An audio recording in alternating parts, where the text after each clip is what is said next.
Queridos, abram as vossas Bíblias na carta aos Hebreus, capítulo 13.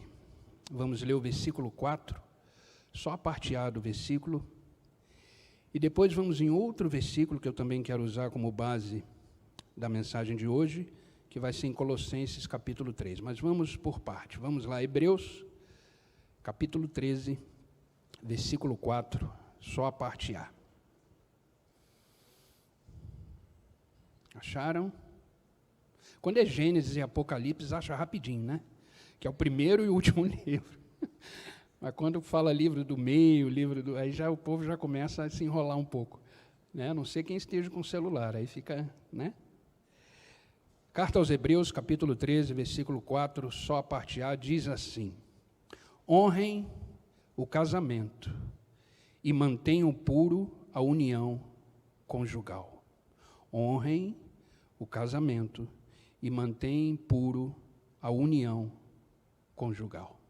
Agora vamos lá para a carta de Paulo aos Colossenses, capítulo 3, versículo 17.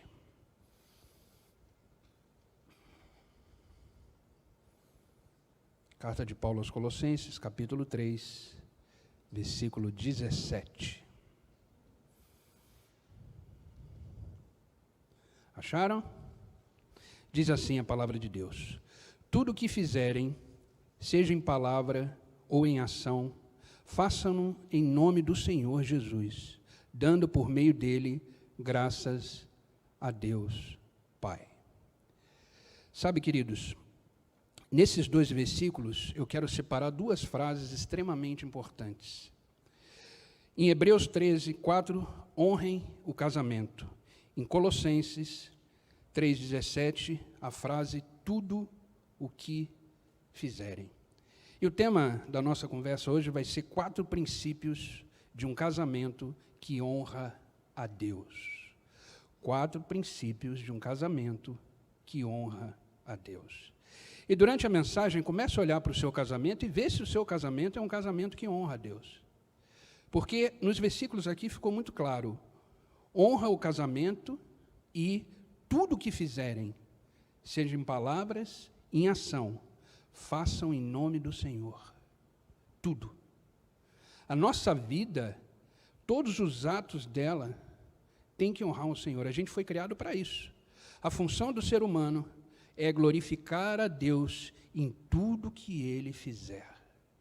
E quando a gente está casado, vivendo num ambiente de matrimônio, tudo que a gente fizer no casamento precisa honrar a Deus. Senão não tem sentido. Senão não tem o valor o casamento. E casamento, como eu disse no primeiro culto de casados, o casamento é uma ideia de Deus. E a primeira coisa que Deus criou foi o casamento. Deus, ele celebrou o primeiro casamento de Adão e Eva. Foi Deus que celebrou. E eu imagino a alegria dele com aquelas 2 pessoas ali, criação dele, se tornando uma só carne.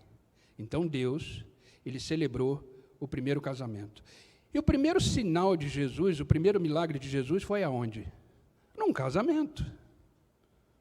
Então, Deus fez o casamento, o primeiro casamento, e o primeiro milagre que ele fez foi também numa festa de casamento.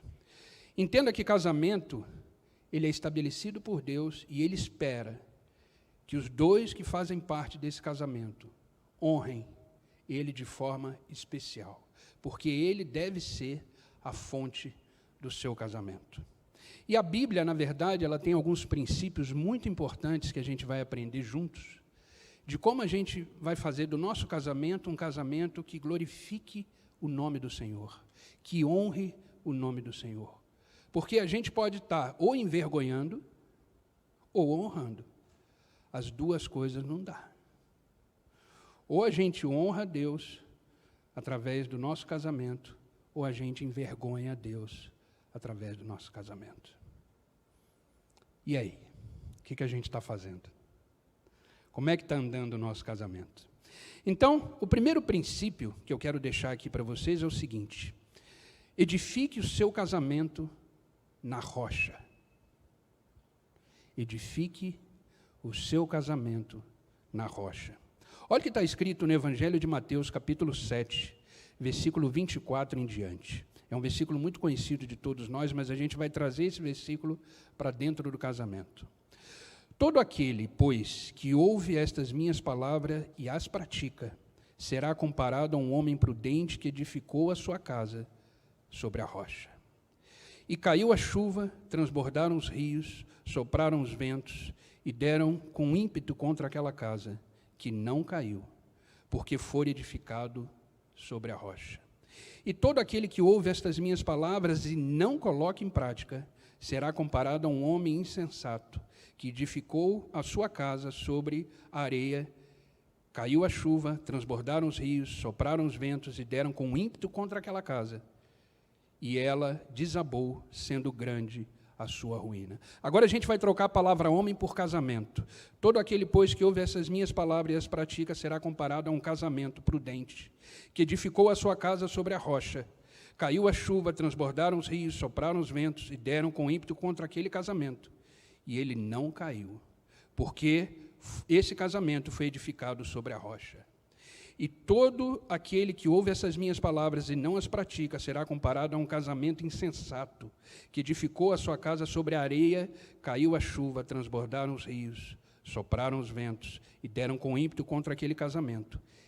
E aquele casamento desabou, sendo grande a sua ruína. Então, onde está o seu casamento? Ele está alicerçado em quê? A gente vive num mundo hoje que a verdade ela é sempre questionada.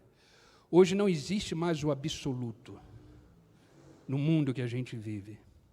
Porque a rocha, ela é absoluta, ela é única, ela é verdade, a rocha é Cristo. E hoje a gente vive num mundo do tudo é relativo. Hoje as verdades, elas são questionáveis.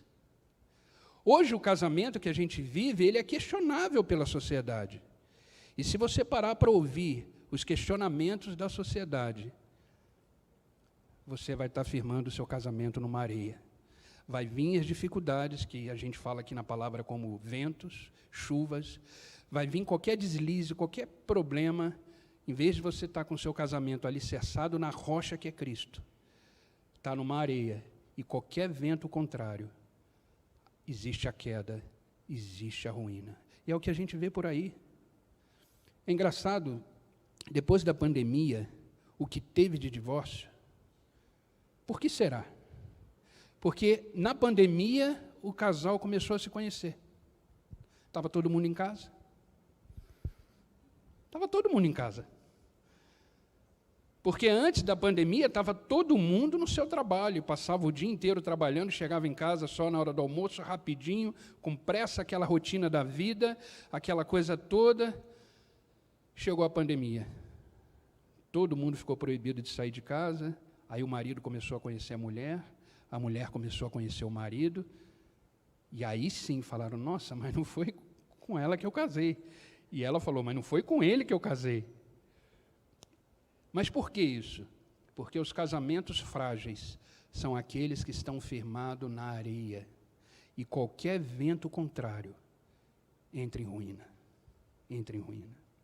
E esses ventos, queridos, eles são ventos sutis. O vento bate uma vez, fica quieto. A chuva vem uma vez, fica quieta. O vento vem de novo, fica quieto.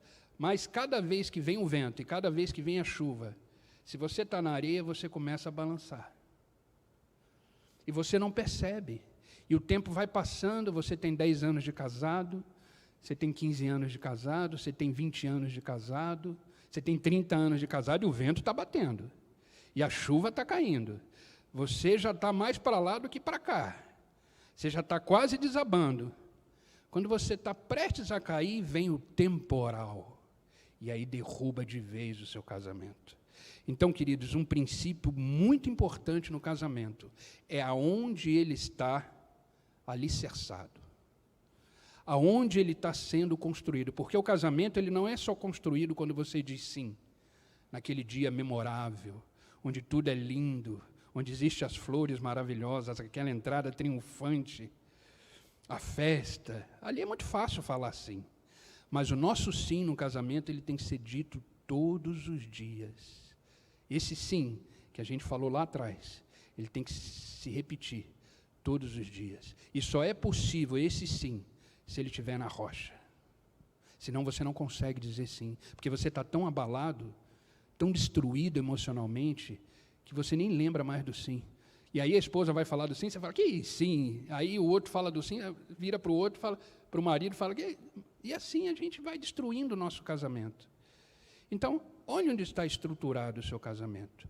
Ou Jesus Cristo, ele é o princípio do seu casamento, ou você vai estar eternamente com o seu casamento na areia.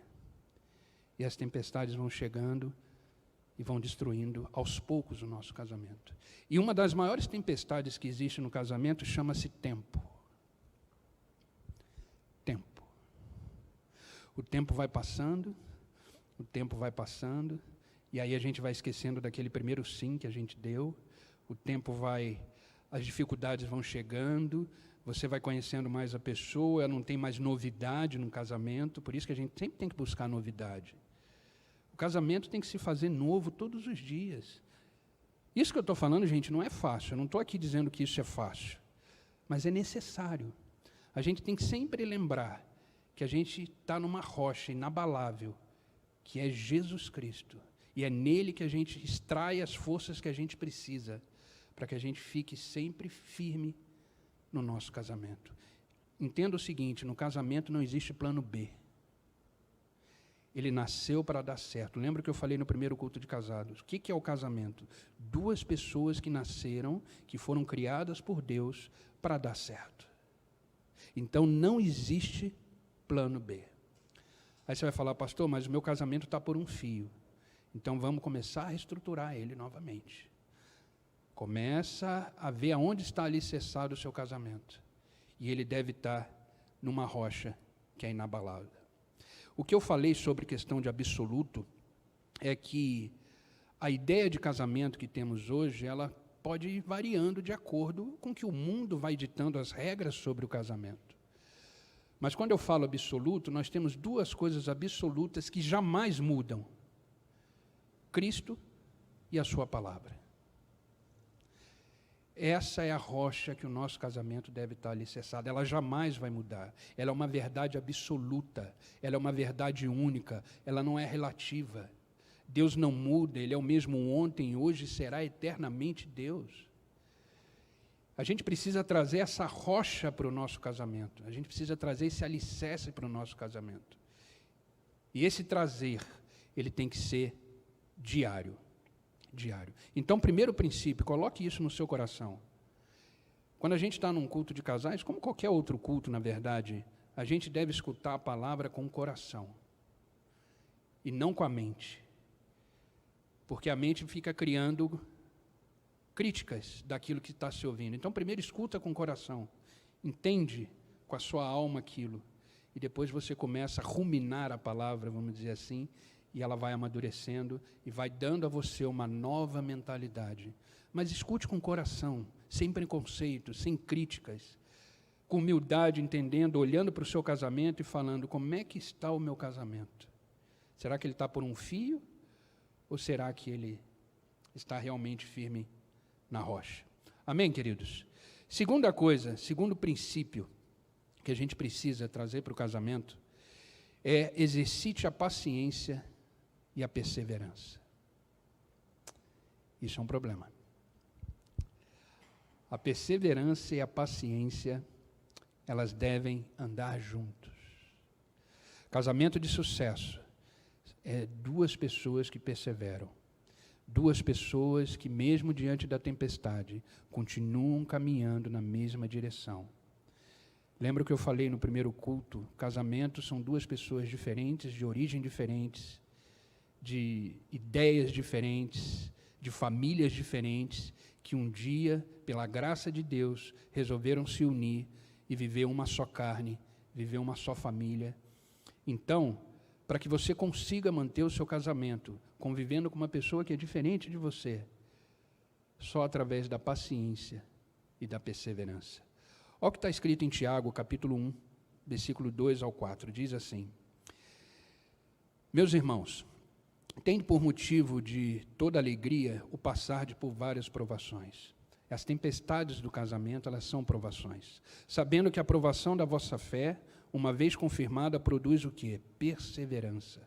Ora, a perseverança deve ter ação completa, para que sejais perfeitos e íntegros e nada deficientes.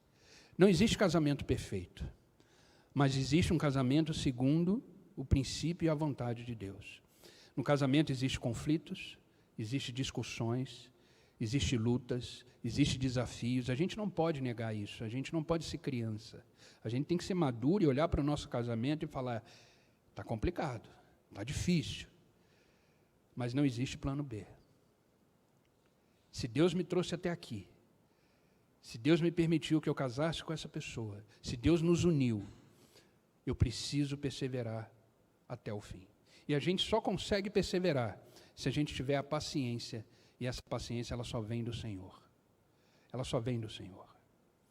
O que é paciência? É entender a dificuldade do outro. É entender que o outro também é ser humano que nem você. Que o outro tem a vida dele a nível de pensamento, porque o pensamento e o sentimento, ele é individual. Eu não sei o que ela está sentindo e ela não sabe o que eu estou sentindo. Então, pensamento e emoções, elas são questões individuais do ser humano. A mulher, por exemplo, às vezes ela acorda, ela está virada, como dizem aqui, né, virada no giraia.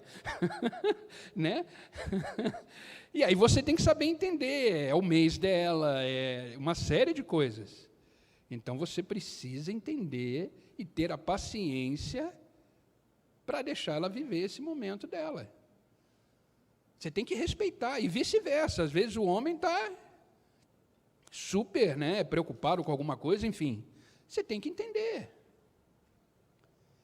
Isso só através da paciência. A paciência, gente, é fruto do Espírito.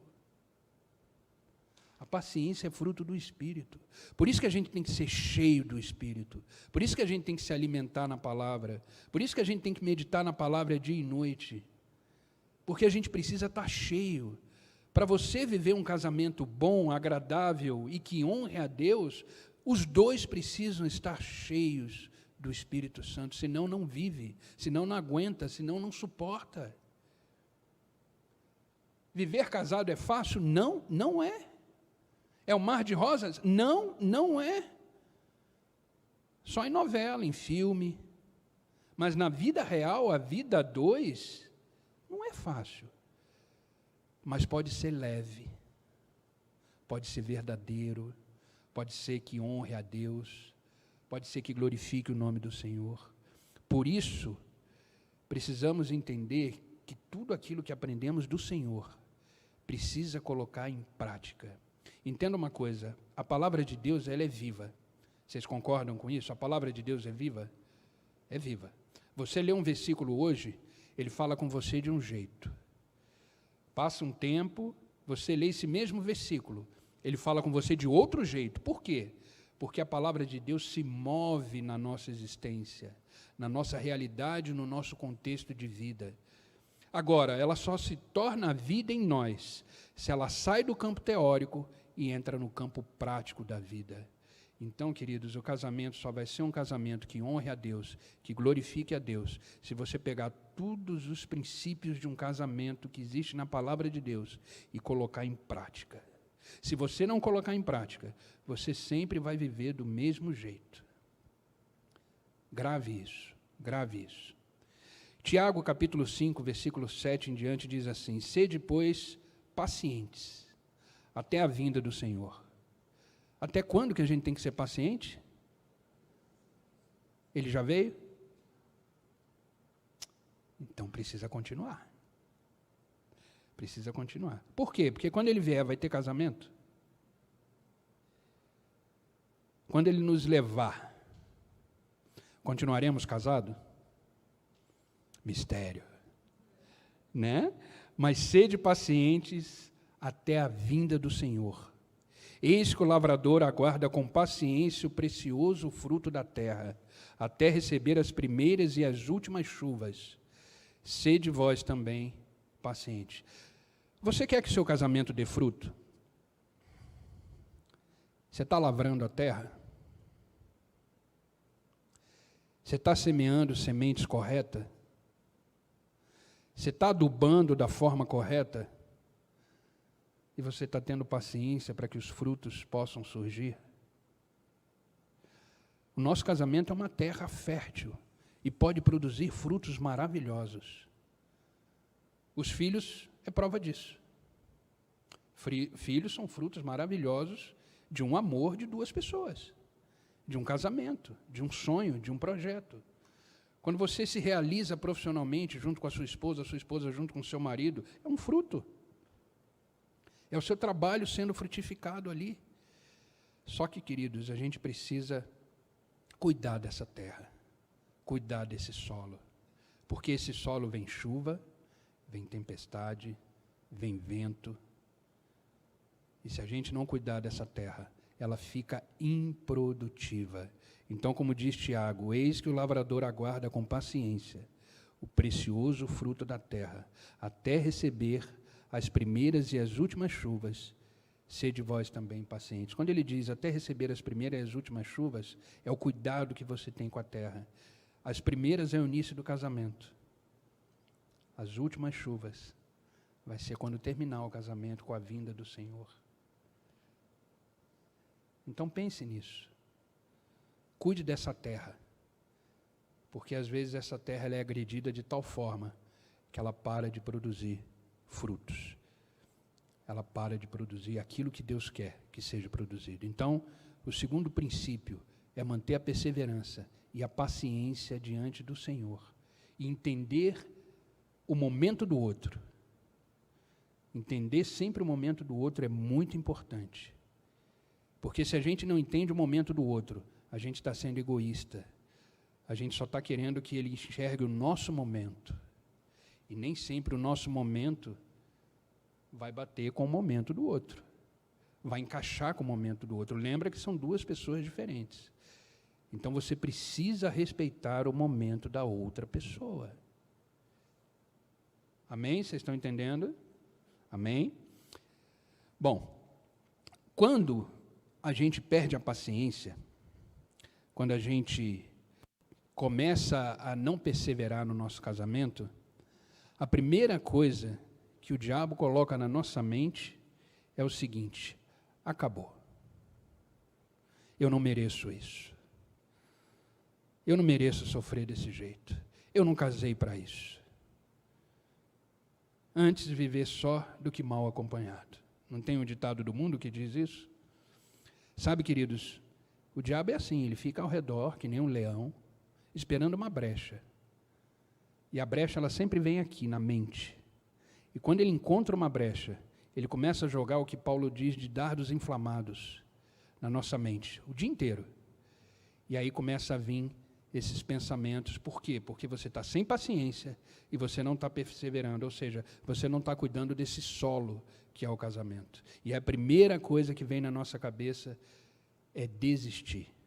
Mas aí vem Jesus, com muito amor, misericórdia, te traz uma noite como essa e renova e fortalece a presença dele no seu casamento, dizendo para você: vale a pena continuar, vale a pena insistir, vale a pena perseverar, porque o que eu uni, ninguém pode separar. Por isso que encontro de casais é importante, porque é num momento como esse, é que a gente fortalece a nossa fé, que a gente às vezes escuta coisas que a gente já tinha esquecido, que a gente precisava ouvir, porque quando o marido fala é uma coisa, quando a esposa fala é uma coisa, agora quando outra pessoa fala, acende aquela luzinha de alerta. Você fala, opa. Então, participar de um momento como esse é precioso. É um privilégio a gente estar aqui ouvindo do Senhor o que Ele tem para nos ensinar através dos princípios que sustentam o nosso casamento. Então pense nisso, reflita sobre isso. Segundo a carta de Paulo aos Coríntios, olha que interessante esse versículo. Segundo a carta de Paulo aos Coríntios, capítulo 4, versículo 16 em diante, diz assim: por isso não desanimamos. Embora exteriormente estejamos desgastados, Interiormente estamos sendo renovados dia após dia. Fisicamente, queridos, a gente cansa. A gente entra numa rotina de vida conjugal que é cansativa. Vida conjugal é cansativa. Você acordar todo dia, aquele, bom dia, boa noite, vamos trabalhar, vamos fazer. É natural, a gente é ser humano.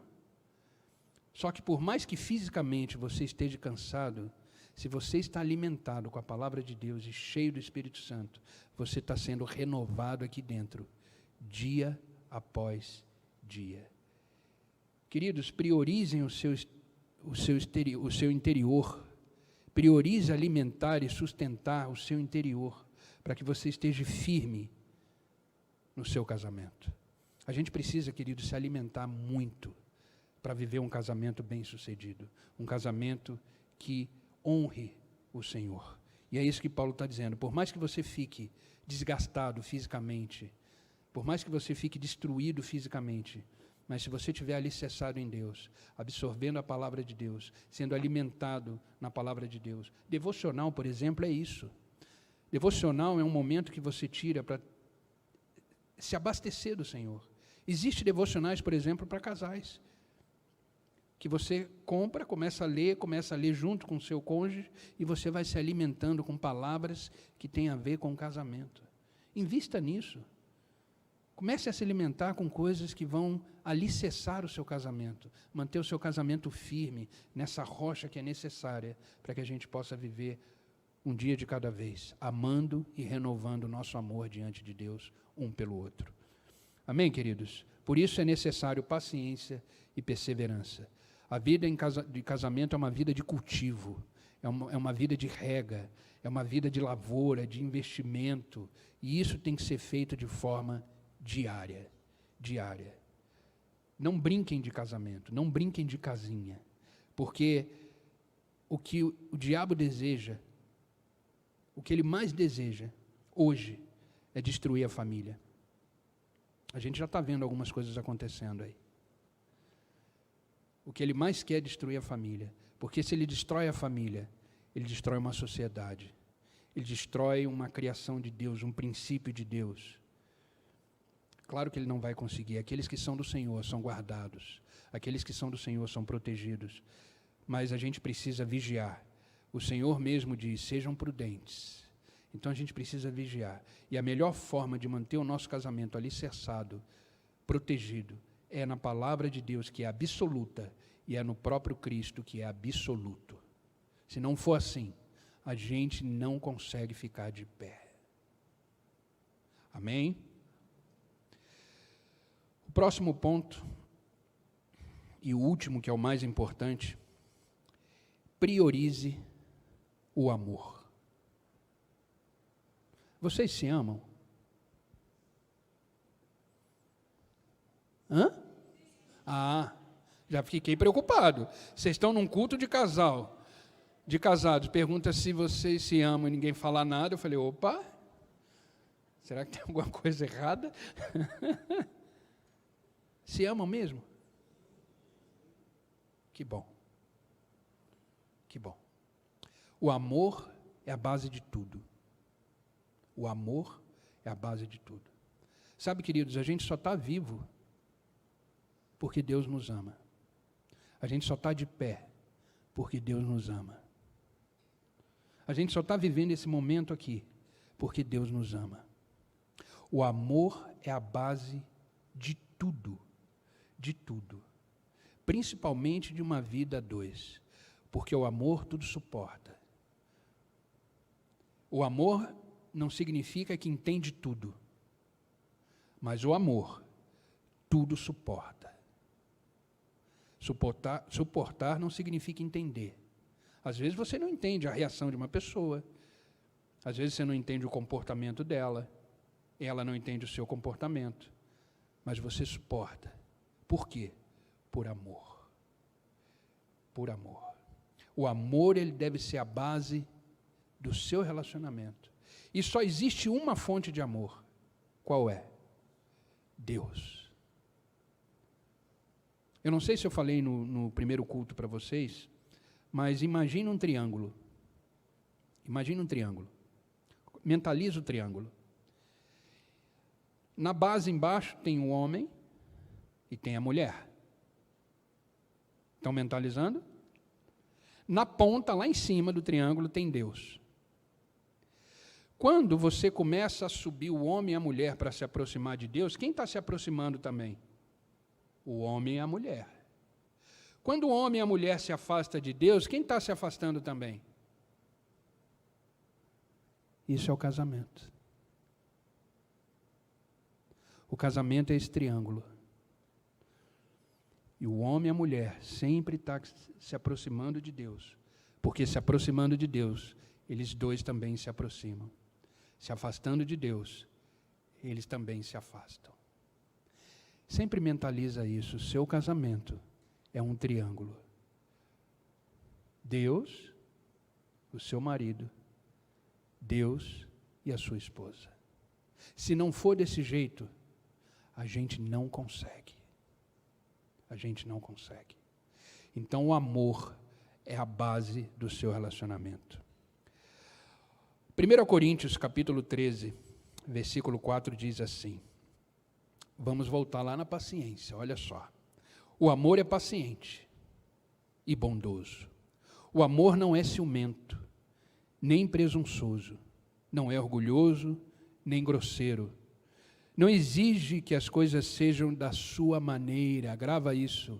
Não exige que as coisas sejam da sua maneira. Não é irritável, nem rancoroso. Não se alegra com a injustiça, mas sim com a verdade, essa verdade absoluta que é Cristo e a sua palavra.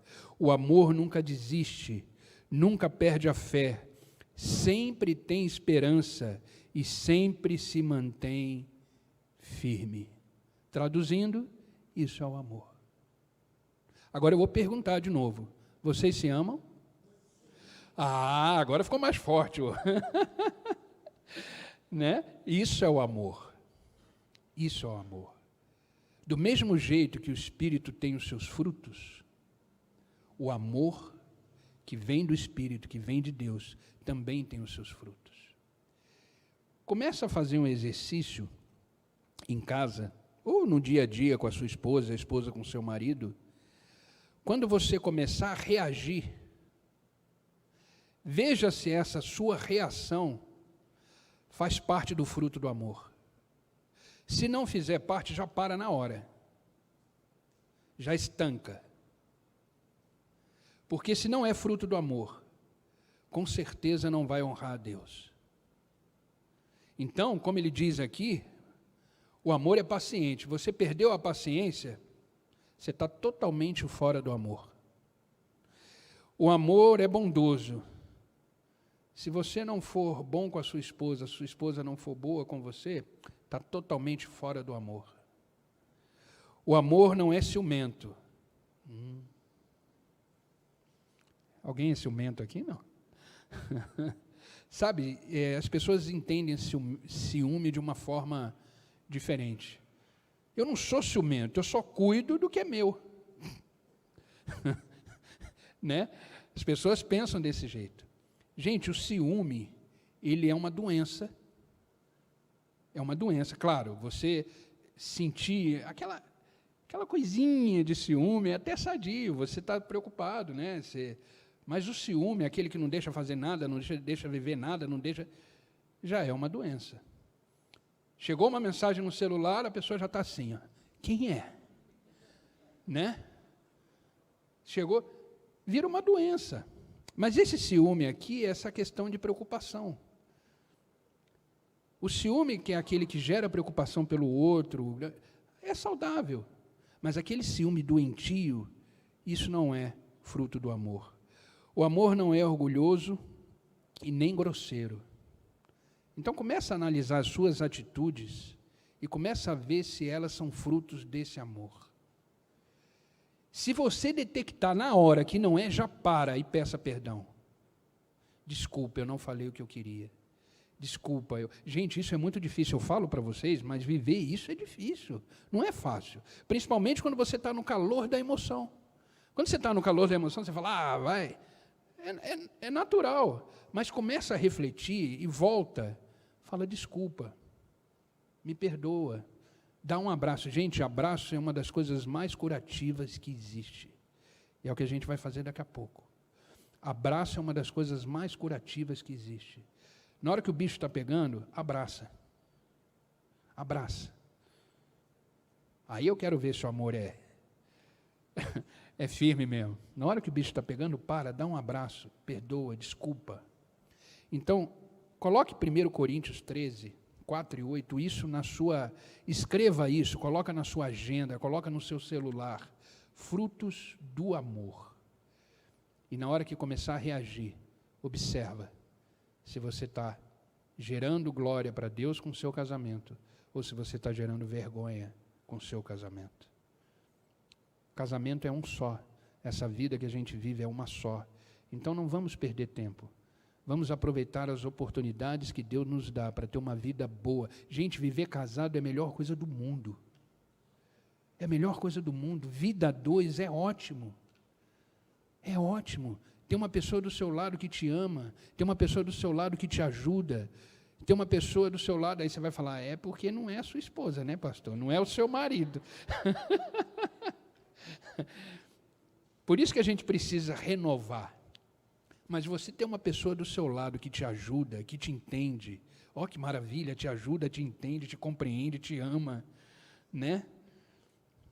Faz as coisas para você. Te ajuda. Aí, ó. Gostou, né? Mas isso a gente falou no primeiro culto lá, né? Em falar nisso, quem recebeu os cartãozinhos, por isso que eu perguntei se tinha gente nova, aqueles cartãozinhos da dinâmica do primeiro culto, quem veio no primeiro, tá pondo em prática isso aí? Eu vou fazer de novo depois com um outro culto desse de casados para a gente renovar isso aí, né? Com outras frases, claro, né? Porque essa aí você já... Então, gente, a gente precisa alimentar esses princípios na nossa vida de casados, sempre, porque não existe outra forma de você manter o seu casamento de uma forma saudável, o que honre a Deus. Então, a primeira coisa, edifique o seu casamento em verdades absolutas, que é a rocha que a gente fala, que a palavra de Deus fala. Essa rocha inabalável, ela é absoluta, é a palavra de Deus e é o próprio Cristo, o próprio Senhor. Sempre lembrem do triângulo, sempre lembrem disso. Precisamos estar com a nossa vida conjugal junto do Senhor, tá? Sempre edifique o seu casamento nessa rocha. Sempre exercite a paciência e a perseverança. Gente, paciência e perseverança não é fácil. Você precisa perseverar para perseverar. E você precisa ser paciente para ter paciência. Porque isso não é fácil. A gente é ser humano. E tem gente que é pavio curto. É natural. Então é a palavra de Deus que vai nos moldando. É a palavra de Deus que vai nos modificando o nosso temperamento, a nossa forma de viver, a nossa forma de pensar, a nossa forma de agir. São essas verdades absolutas que a gente precisa estar alicerçado, porque é através dela que a gente consegue se manter. E por último, priorize o amor. Priorize o amor. E para finalizar, a gente só pode fazer isso tudo se a gente tiver sabedoria. E a sabedoria é o último ponto. Sabedoria. O que é sabedoria? Sabedoria é entender a direção que Deus tem para a sua vida dentro do seu casamento. A sabedoria que vem do Senhor. A sabedoria, a palavra de Deus diz que o temor ao Senhor é o quê? O princípio da sabedoria. Entenda que temor não é medo, temor é reconhecimento, temor é respeito. Então, quando você teme a Deus, você reconhece quem Deus é, quem você é, e você o respeita, você o obedece. Isso é temor. Então, a sabedoria é que vai fazer você viver todas essas coisas: o amor, a paciência, a perseverança e alicerçar o seu casamento na rocha. E a sabedoria, ela só é adquirida com uma vida de relacionamento com Deus. Nunca esqueçam, Deus é uma pessoa e a gente precisa se relacionar com Deus. Nesse relacionamento é que nasce a sabedoria é derramada em nós. A gente aprende do Senhor e a gente começa a viver de acordo com a vontade de Deus para o nosso casamento. Para finalizar, eu vou ler 2 versículos que falam sobre sabedoria. O primeiro está em Provérbios, capítulo 3, no livro de sabedoria, capítulo 3, versículo 3 em diante, diz assim: feliz ou bem-aventurado é a pessoa que encontra sabedoria, aquela que adquire entendimento, pois a sabedoria dá mais lucro que prata e rende mais do que o ouro. Agora esse é para as mulheres, Provérbios capítulo 14, versículo 1. Vai ter dos homens também, viu? Porque um já olhou para o outro e falou, está vendo? Você vai ouvir agora. Provérbios capítulo 14, versículo 1 diz assim: a mulher sábia edifica a sua casa, edifica. A insensata, com as suas próprias mãos, a derruba. Está difícil, mas seja sábia. Espere o tempo de Deus. O Senhor continua trabalhando. O Senhor continua movendo o que precisa mover. Agora, para os homens, olha só. Também Provérbios 19, versículo 11. Sábio é o homem que consegue controlar o seu gênio. Agora a mulher olha para ele e diz, está vendo? A sua grandeza está em ser generoso e perdoador. Sábio é o homem que consegue controlar o seu gênio, a sua forma de viver, de lidar com a situação. Amém, queridos? Então a gente precisa ter esses 4 pontos bem maduros, bem entendidos no nosso casamento. Estar sempre nessas verdades absolutas que é a palavra de Deus e o próprio Cristo, o próprio Senhor. Seja paciente, seja perseverante, priorize o amor e seja sábio, para que essas coisas todas possam acontecer.